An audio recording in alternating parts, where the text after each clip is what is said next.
Existe um ditado popular que você certamente já ouviu: o que os olhos não veem, o coração não sente. Cerca de 1 milhão de suicídios acontecem todos os anos no nosso planeta.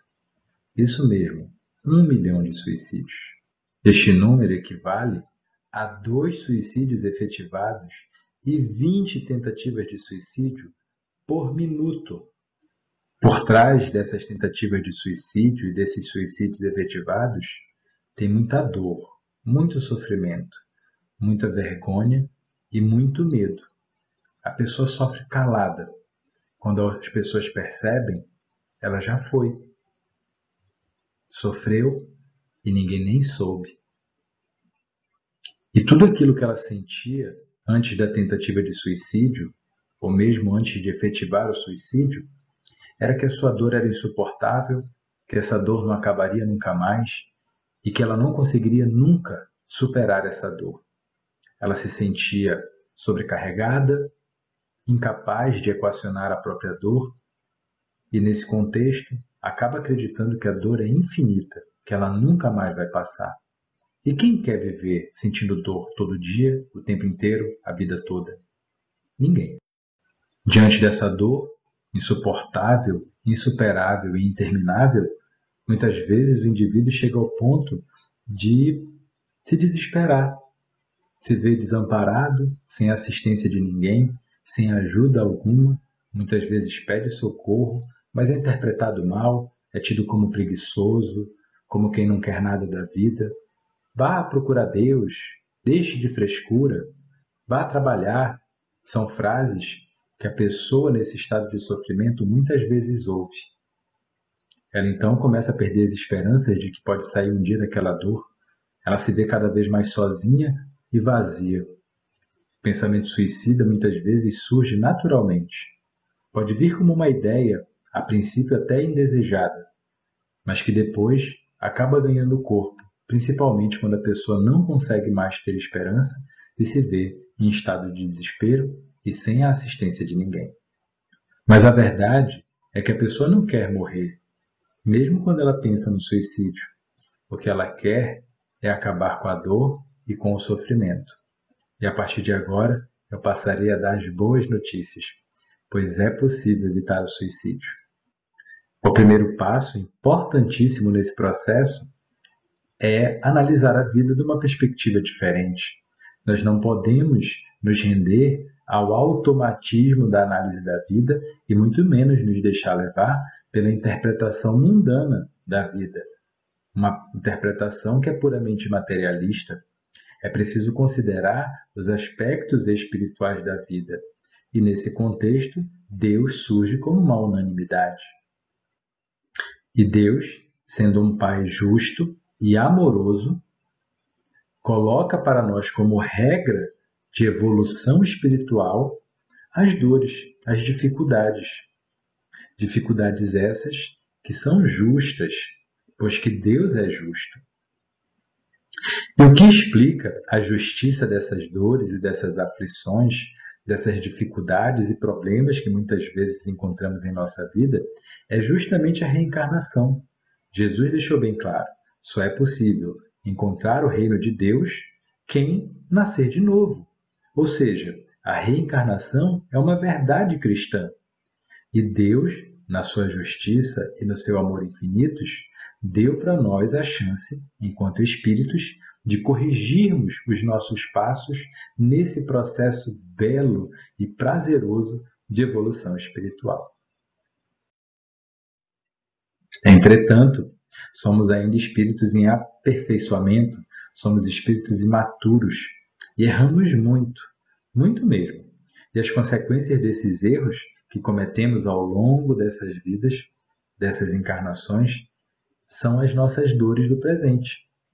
Termos errado nas nossas relações, termos errado no nosso trabalho, termos errado na nossa família, nas vidas anteriores, acarretam para nós na vida presente as dores e as aflições que vivemos. Portanto, hoje passamos pelas dores e pelas aflições como necessidade de quitação dos débitos que angariamos nas vidas anteriores. Mas por que ficamos tão tristes e tão insatisfeitos diante das provas que nos a acometem no dia a dia, diante das lições e das oportunidades de crescimento e aperfeiçoamento. Uma vez que essas lições, essas oportunidades, ao mesmo tempo em que nos provocam dor, quitam as nossas dívidas do passado. Por que ficamos tristes? Eu ainda não vi ninguém que, ao terminar de pagar uma dívida, tenha ficado triste. O mais comum é ficarmos felizes. Então, por que não ficamos felizes? Não ficamos felizes porque acreditamos que aquela dor e aquela aflição nós não merecemos. Elas não são necessárias para a nossa vida, mas são. E se passarmos por essas aflições resignados, felizes, compreendendo a bondade divina, compreendendo o seu amor magnânimo, nós teremos centuplicada na vida espiritual a alegria que nos falta aqui na Terra. Portanto, saibamos viver bem as nossas aflições, procurando visualizá-la de uma perspectiva espiritual e não na perspectiva material. E diante dos erros do passado, natural é que nasçamos muitas vezes com um sentimento de culpa dentro de nós, lá no nosso íntimo. Mas esse sentimento de culpa, ele não é pura e simplesmente para nos fazer sofrer, para nos provocar dor e aflições na vida presente. Não! É simplesmente para nos fazer lembrar que temos dívidas a pagar, que cometemos erros, por isso nos sentimos culpados.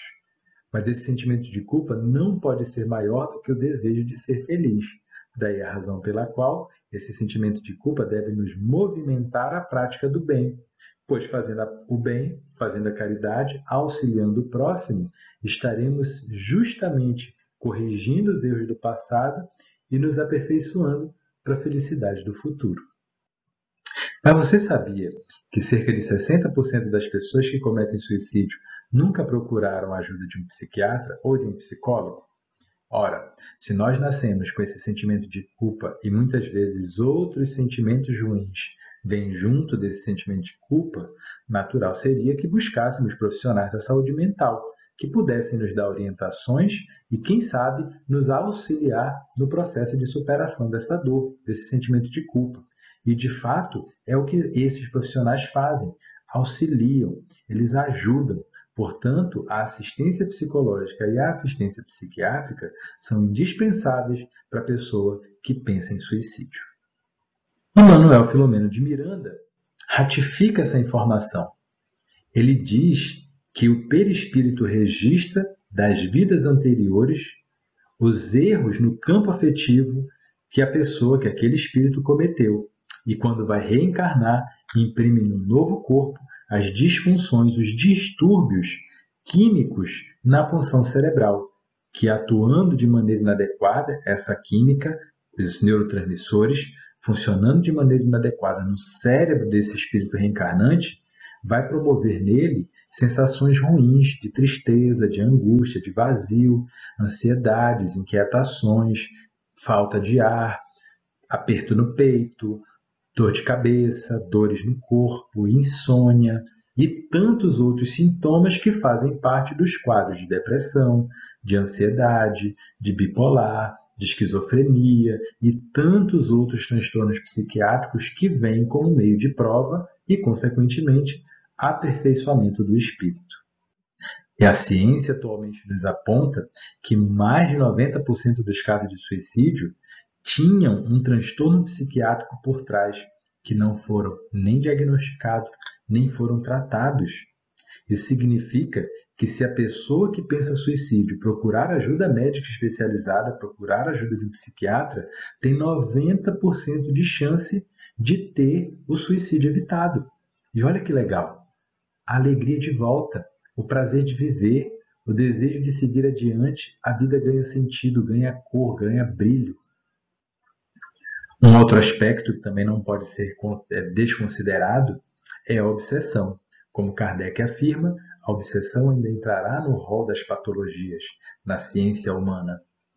E a obsessão, como a influência e a interferência de espíritos uns sobre os outros de maneira negativa, intentando no outro o domínio, o controle e muitas vezes a condução para atitudes, comportamentos e sentimentos infelizes, a obsessão, então, é um quesito ou um item que não pode ser desconsiderado nessa questão do suicídio.